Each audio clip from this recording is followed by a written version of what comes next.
kanthi nyebut ing asmane Gusti Gusti Allah ingkang maha mirah maha asih sejatine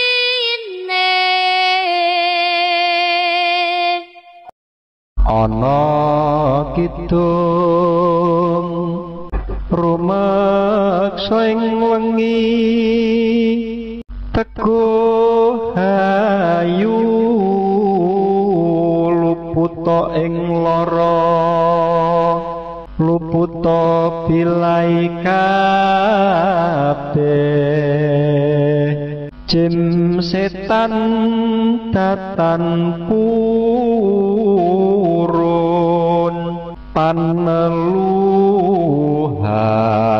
dan ono wani miwah penggawe Allah genia temahan tirta maling adoh tan ono ngarah ing mami guna duduk pansirna.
Halo teman-teman, selamat siang.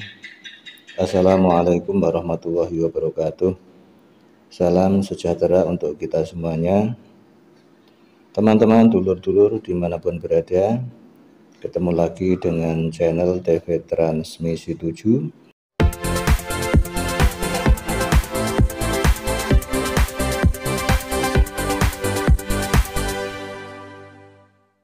Yang pada pertemuan kali ini kami akan mempersembahkan sajian sejarah tentang Simbah Sunan Kalijaga.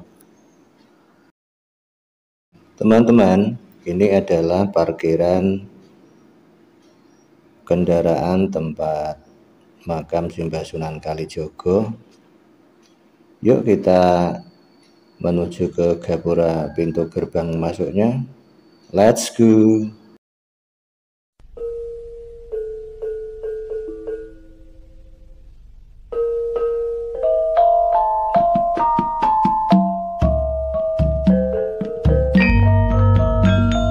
Teman-teman, ini adalah komplek pertokoan.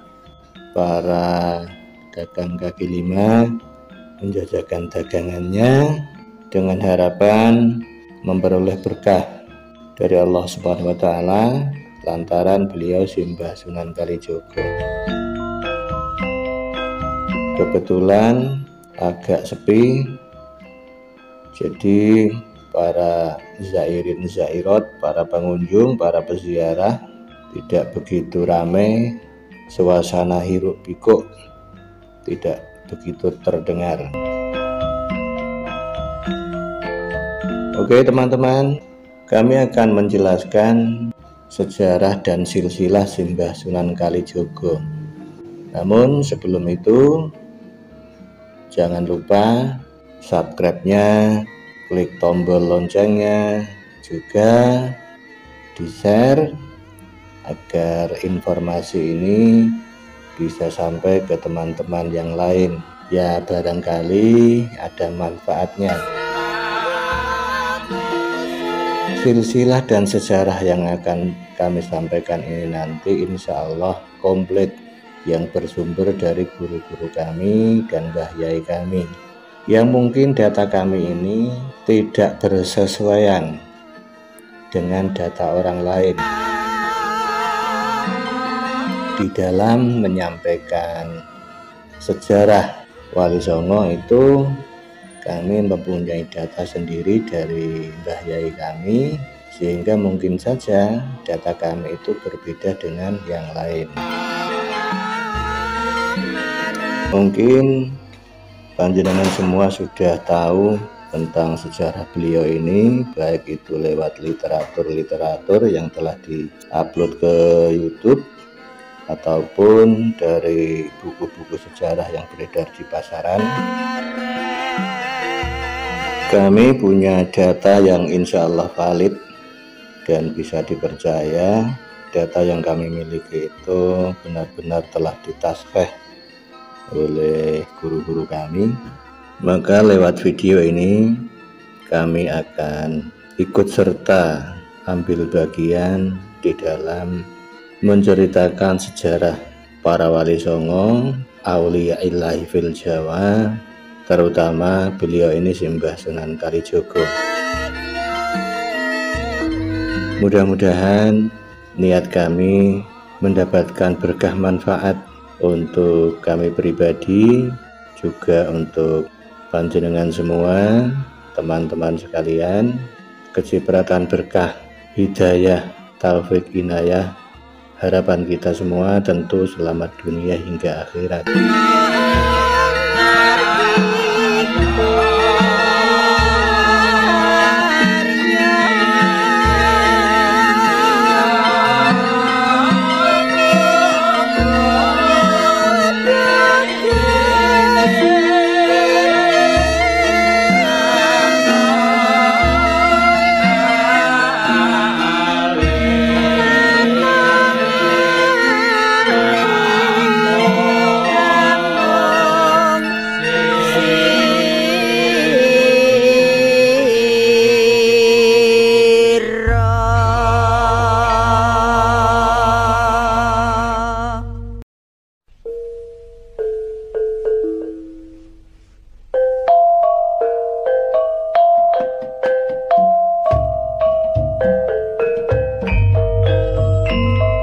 Teman-teman dan sahabat-sahabat tercinta, pertama yang ingin kami sampaikan adalah tentang silsilah beliau. Ada beberapa versi yang menjelaskan tentang silsilah beliau ini. Ada versi yang menyebutkan bahwa beliau ini keturunan Jawa asli. Ada juga yang menyebutkan beliau ini keturunan Cina.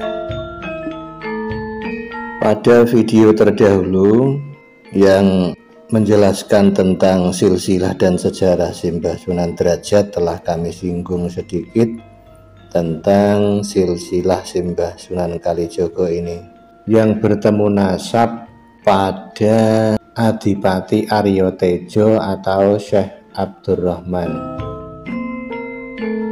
yang meyakini bahwa Simbah Sunan Kalijogo ini adalah keturunan Cina. Itu merujuk pada nama Aryo Tejo, itu berasal dari Tiongkok, mengembara ke Pulau Jawa Dwipa dalam rangka menyebarkan agama Islam, yang kemudian menjadi menantu Adipati Aryo Dikoro. Sedangkan yang menyebut bahwa Simbah Sunan Kalijogo itu adalah keturunan Jawa asli, maka Adipati Aryo Tejo itu adalah keturunan Jawa asli, ke atasnya itu sampai Aryo Wirorojo. Nah, itu yang menyebut bahwa Simbah Sunan Kalijaga itu keturunan Jawa asli dan juga Cina. Sementara versi yang ketiga dan juga versi kami bahwa Adipati Arya Tejo itu yang bernama asli adalah Abdurrahman, itu adalah keturunan daripada Arab, sebagaimana yang telah kami jelaskan pada video tentang Simbah Sunan Derajat. Raden Syahid Ali Murtado bin Raden Ahmad Sahur Wilwatikta bin Adipati Arya Tejo Syekh Abdurrahman bin Syekh Abdullah bin Syekh Jalaluddin. Syekh Jalaluddin ini bertemu nasab dengan Syekh Jumadil Kubro. Raden Syahid Ali Murtado itu punya adik perempuan namanya Dewi Rasawulan. Ada juga yang menyebut Dewi Syariah. Nah, kemudian Dewi Rasawulan atau Dewi Sari itu dinikahi oleh Sayyid Usman Al-Hafid atau yang populer disebut Usman Haji Sunan Ngudung.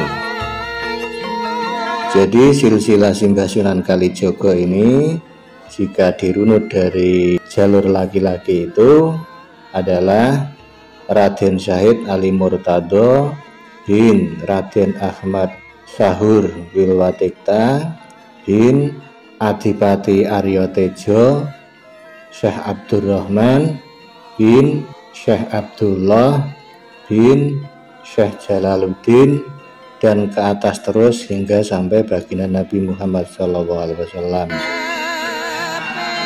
Sedangkan dari jalur ibunya Raden Syahid Ali Murtado, putranya Dewi Nawangarum binti Ki Gede Tarub. Nah, Ki Gede Tarub ini menikah dengan putrinya Ki Gede Grobok. Ki Gede Grobok itu adalah keturunan Aji Soko. Ki Gede Grobok bernama asli Begawan Ciptaning Aji Dharma. Sedangkan nama asli Ki Gede Tarub Raden Jaka Sambara, keturunan dari penguasa kerajaan Galuh Kawali. Peninggalan Ki Gede Tarub Sendang Widodaren yang ada di daerah Ngawi sana. Sedangkan Sendang Widodaren yang ada di wilayah Kabupaten Gerobokan, tepatnya Kecamatan Tawangharjo, itu adalah petilasannya Ki Gede Grobok. Ada perbedaan antara Ki Gede Tarub dengan Ki Ageng Tarub.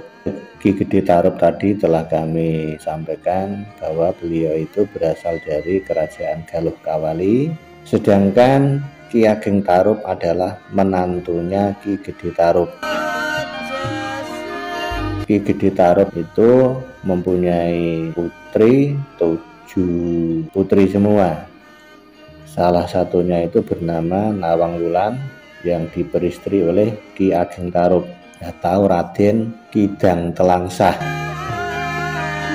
Raden Kidang Telangsah putra pasangan dari Syekh Maulana Maghribi dengan Dewi Wulansari binti Arya Baribin yang mempunyai 3 orang putra. Yang pertama bernama Banyak Tantra yang populer disebut Raden Kamandaka. Yang kedua bernama Raden Banyak Widi. Yang ketiga putri bernama Dewi Wulansari.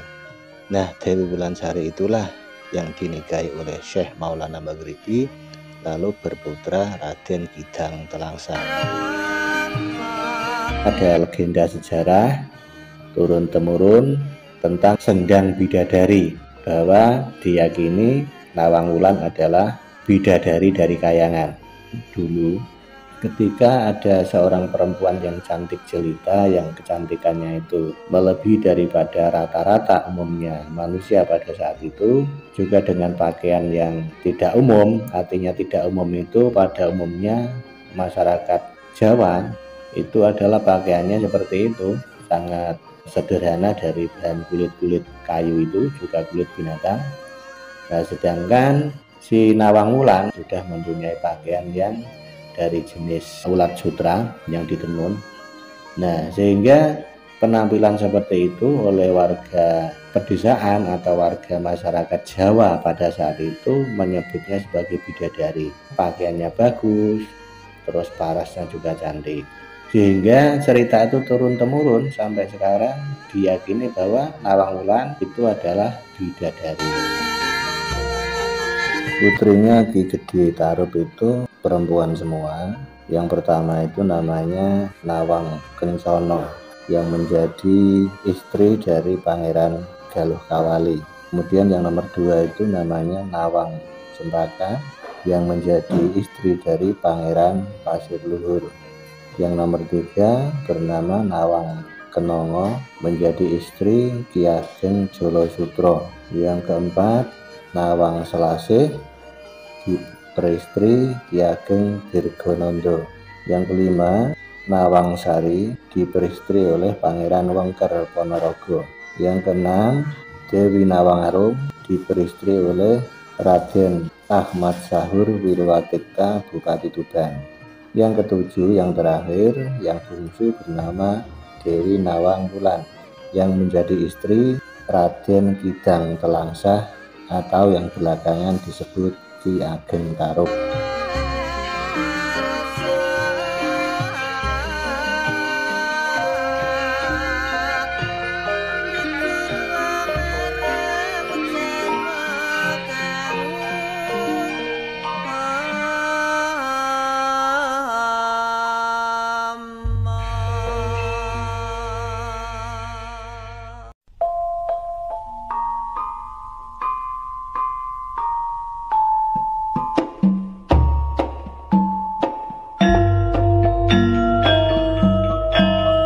Ada versi atau referensi yang menyebut bahwa Raden Kidang Telangsah adalah keponakannya Simbah Sunan Kalijogo, berawal daripada Dewi Rasa Wulan atau Dewi Sari itu dinikahi oleh Syekh Maulana Maghribi yang kemudian melahirkan Raden Kidang Telangsah.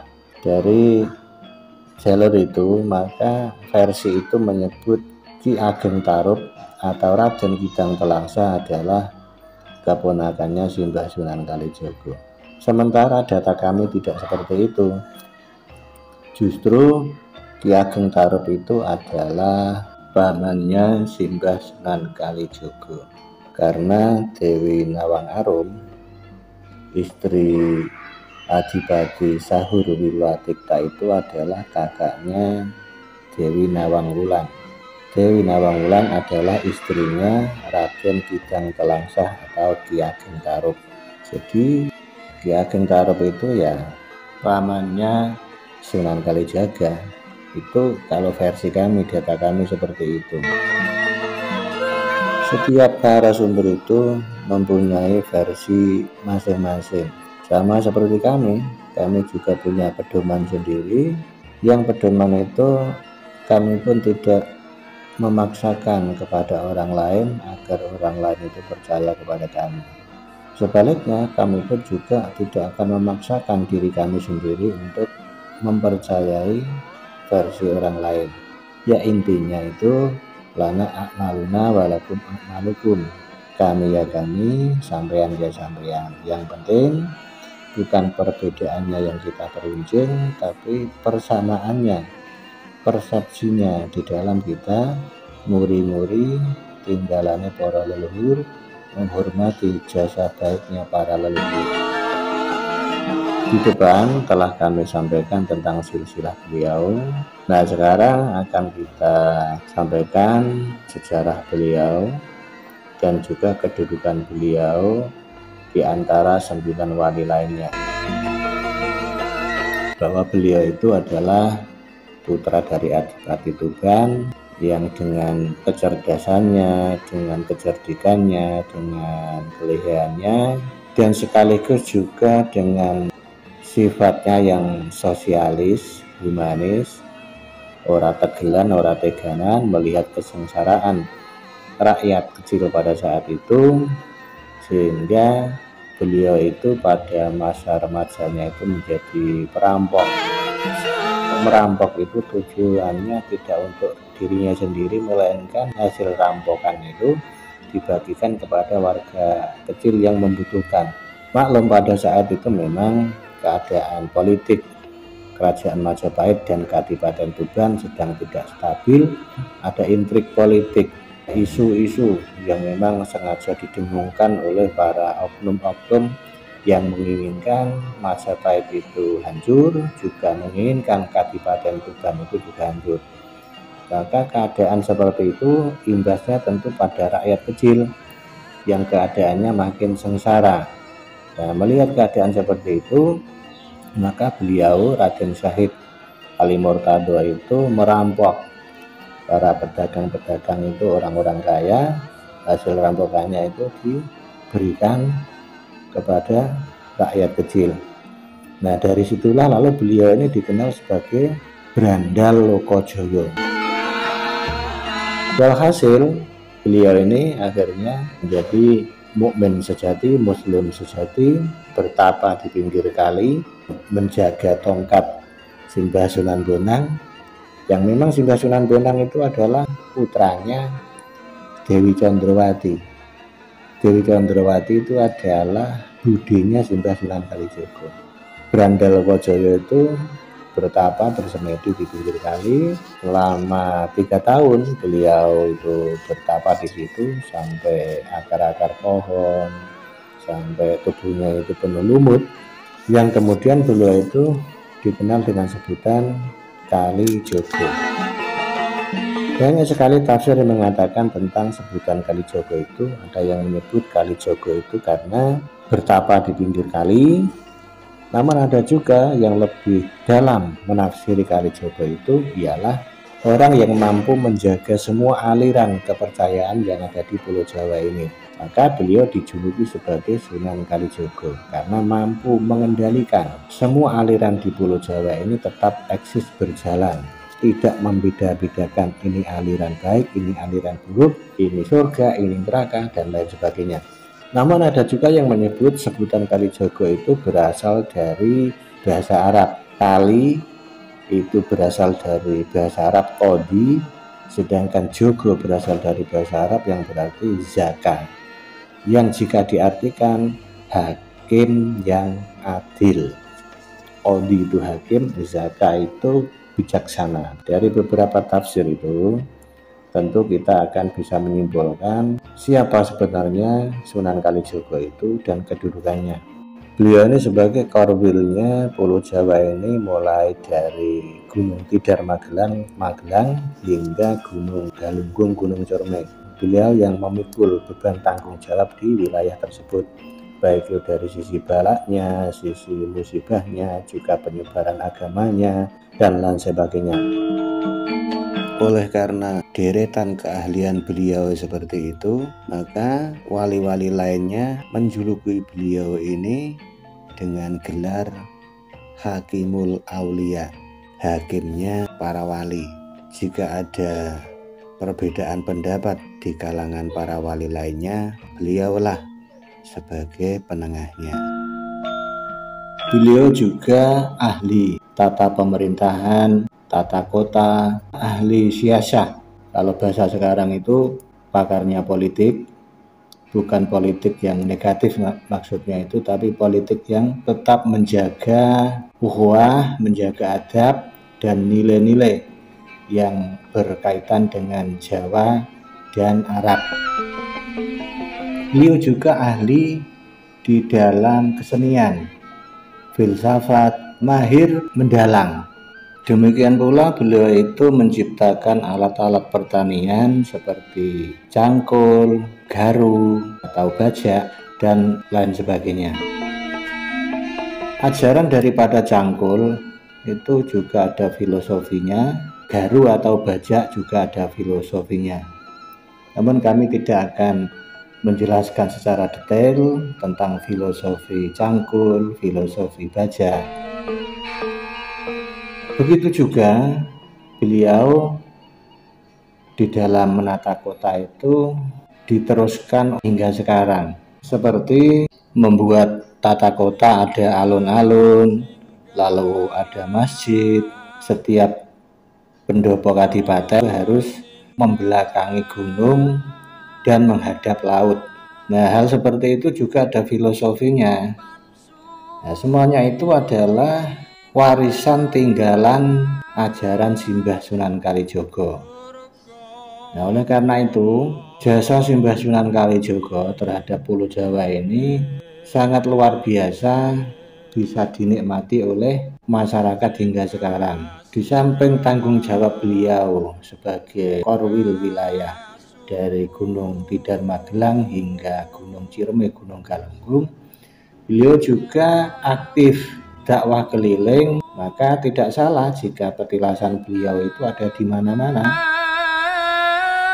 Nah, demikian itu teman-teman, saudara-saudaraku, sekelumit tentang manaqib sejarah Simbah Sunan Kalijogo. Semoga menjadi sarana wasilah hidayah bagi kita semua, bisa niru itba para auliaillah. Walaupun tidak seperti beliau-beliau ini, ya kita belajar mengikuti sesuai kemampuan kita dengan apa yang kita bisa. Dengan demikian, maka regenerasi tentu akan terjadi dan seterusnya sampai generasi yang akan datang. Sekian, kurang lebih mohon maaf bila mana ada kesalahan dari tutur kata kami di dalam kami menyampaikan sejarah tentang beliau. Semoga kesalahan kami ini dimaafkan.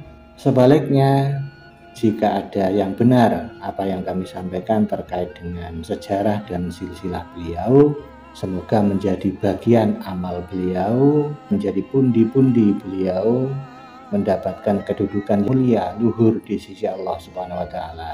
Karomahnya itu memancar kepada kita semua, tetap menjaga keutuhan, kedamaian, kerukunan hidup di muka bumi ini sebagai warisan daripada nenek moyang kita untuk kita wariskan kepada anak cucu kelak. Sekian, kurang lebih mohon maaf. Wassalamualaikum warahmatullahi wabarakatuh. Salam NKRI tetap jaya. Jawa yo kudu digawa, Arab yo ojo lali digarap.